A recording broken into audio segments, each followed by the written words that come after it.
আল্লাহর নবী যখন বললেন সাহাবীরা, আরে ও সাহাবীরা তোমরা শোনো। সাহাবীরা ওই সময় বললেন, ইয়া রাসূলুল্লাহ, নবীজি আমরা কি শুনতে চাই বলুন, আপনি যে কথাটা বলবেন আমরা শোনার জন্য প্রস্তুতি নিয়ে আছি। ওই সময় সাহাবীদেরকে উদ্দেশ্য করে আল্লাহর নবী দুজাহানের বাদশা নবী রাহমাতুল লিল আলামিন নবীজি বলে, ও সাহাবীরা তোমরা শোনো, আজকে এমন একটা কথা তোমাদেরকে বলে দেব, যদি আমলটা তোমরা করতে পারো তোমাদের জীবনটা ধন্য হয়ে যাবে। সাহাবীরা বলে, ইয়া রাসূলুল্লাহ নবীজি বলুন গো মায়ের নবীজি, এমন কোন আমলটা আমরা করতে চাই। আল্লাহর নবী বলে, সাহাবীরা শোনো, তাহলে এই জায়গায় থেকে তোমরা যখন বাড়িতে চলে যাইবা, বাড়িতে যাওয়ার পর তোমার মা তোমার বাবা যারা বেঁচে আছেন তাদের কদম মুছি করে তাদেরকে সালাম জানাইবা। এই সাহাবীরা যদি তোমার মা যদি তোমার বাবা যদি সালামের জবাব না দিয়ে যদি তোমাদেরকে একবার বুকের ভিতরে জড়ায়া নেয় রে, তাহলে আল্লাহ তাআলা জানাই দিয়ে তোমাদের আমলনামায় কবুল হজের সব লিখে দিবে। সুবহানাল্লাহ, আস্তে কইবেন না। আর এই কথা শোনার পরে সাহাবীদের চোখ দিয়ে পানি পড়া শুরু হয়ে গেল। আল্লাহর নবী ডাক দিয়ে কয়, ও সাহাবী, তোমাদেরকে এত সুসংবাদ দিলাম, এত সুন্দর করে একটা কথা জানাইয়া দিলাম, তারপরও তোমাদের চোখে পানি দেখা যায়, কারণটা কি? সাহাবীরা ওই সময় বলে, ওগো মায়ের নবীজি এত একটা সুন্দর কথা বলেছেন, তা ঠিক আছে, কিন্তু আমরা সাহাবীরা বড় এতিম, আজকে আমাদের মা নাই বাবা নাই রে, যদি আজকে আমাদের মা থাকতো বাবা থাকতো, আজকে যায় কদম মুছি করতাম, কদম মুছি করে যদি মাকে বুকের ভিতরে জড়ায়া নিতাম, আজকে আমরা কবুল হজের সওয়াব পাইতাম। আমার নবী চোখের পানি যখন সাহাবীদের চোখে যখন পানি দেখে, পানিগুলো দেখে দেখে আল্লাহর নবী ডাক দেয়, কয়, ও সাহাবীরা তোমরা শোনো, আমিও বড় এতিম, আমারও বাবা নাই, আমারও মা নাই রে। সাহাবীরা তোমরা শোনো, আমার মা নাই, আমার বাবা নাই।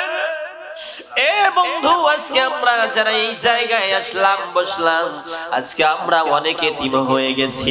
কেউ পীর ভাইকে সারা এতিম হয়ে গেছে, কেউ জাকির ভাইকে সারা বড় এতিম হয়ে গেছে, কেউ মাকে সারা বড় এতিম হয়ে গেছে, কেউ বাবাকে সারা বড় এতিম হয়ে গেছি, কেউ মুর্শিদ কিবলাকে সারা বড় এতিম হয়ে গেছি।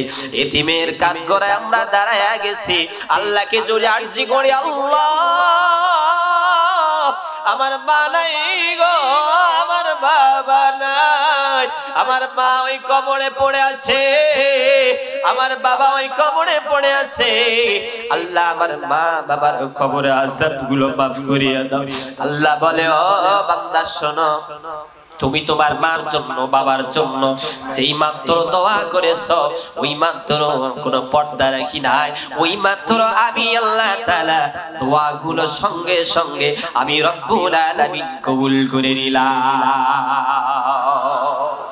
আজকে যারা আমরা এই জায়গায় এসেছি, আমার মুর্শিদ কিবলা তার আব্বাকে হারাইছে, ওনার আব্বার জন্য আজকে দোয়ার মাহফিল আয়োজন করেছি।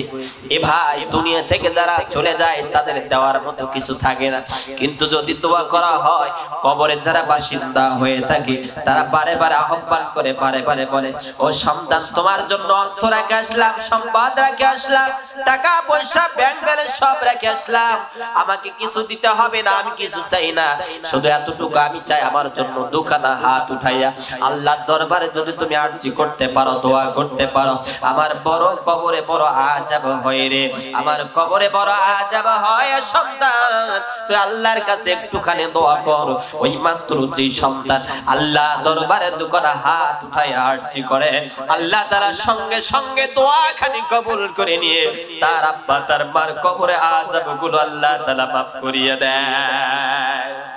আল্লাহ আল্লাহ क्या मुबारक नाम है, अल्लाह अल्लाह आशिकों का काम है, अल्लाह अल्लाह तू मेरा सत्तार है, अल्लाह अल्लाह तू मेरा गफ्फार है, या इलाही